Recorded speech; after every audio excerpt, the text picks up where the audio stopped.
اعوذ باللہ من الشیطان الرجیم بسم اللہ الرحمن الرحیم السلام علیکم ورحمۃ اللہ وبرکاتہ۔ آج آپ کو ایک نسخہ بتانے جا رہا ہوں کہ وہ یہ ہے کہ یہ بانجھ پن ہے۔ اکثر عورتوں میں بانجھ پن ہوتا ہے اور اس کی وجوہات کیا ہیں؟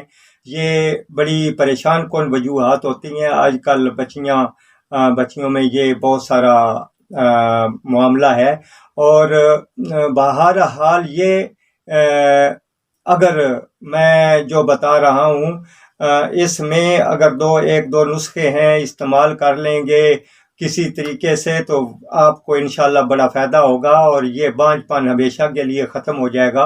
اور اس میں اس بات صرف یہ ہے کہ یہ اس کے مزاج کے مطابق اگر ہوگا، سردی گرمی سردی خشکی تری اس کے موافق یہ ہوتا ہے، تو اکثر اس میں یہ مہربانی کریں کہ یہ بچیاں اور نوجوان بچیاں بیٹیاں یہ کوشش کریں کہ سردی والی چیز ٹھنڈی چیزیں اگر ایسا کوئی معاملہ ہو معالج سے رجوع کر لیں۔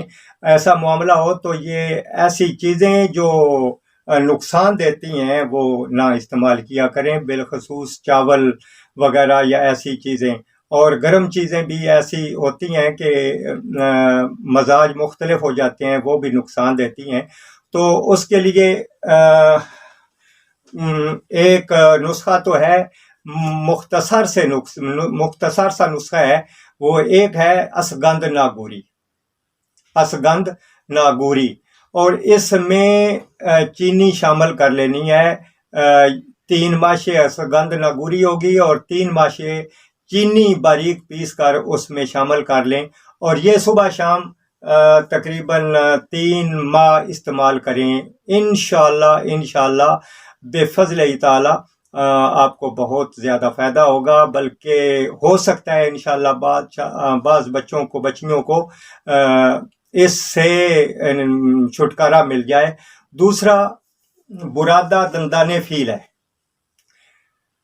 برادہ دندان فیل ہے، وہ کسی پنساری سے لے لیں، پسوا لیں۔ یہ اشگند ناگوری پہلے جو بتایا ہے وہ بھی، اور یہ دوسرا نسخہ ہے۔ برادہ دندان فیل لے لیں، اس میں اس کے برابر چینی ملا لیں۔ اس کے برابر چینی ملا کے ایک ٹائم تقریباً 9 ماشے 9 گرام تقریباً 10 گرام وہ استعمال کر لیں۔ 1 ہفتہ استعمال کرنی پڑے گی۔ یہ برادہ دندان فیل والا نسخہ 1 ہفتہ استعمال کرنا ہے، اور جو اشگند ناگوری والا ہے وہ 3 مہینہ وہ استعمال کرنا ہے، 3 ماہ استعمال کرنا ہے۔ تو انشاءاللہ یہ جو بانجھ پن ہے اور جو اولاد نہیں ہوتی، اس سے بہت سارے لوگوں کو، بہت ساری بچیوں کو انشاءاللہ فائدہ ہوگا۔ والسلام علیکم ورحمۃ اللہ۔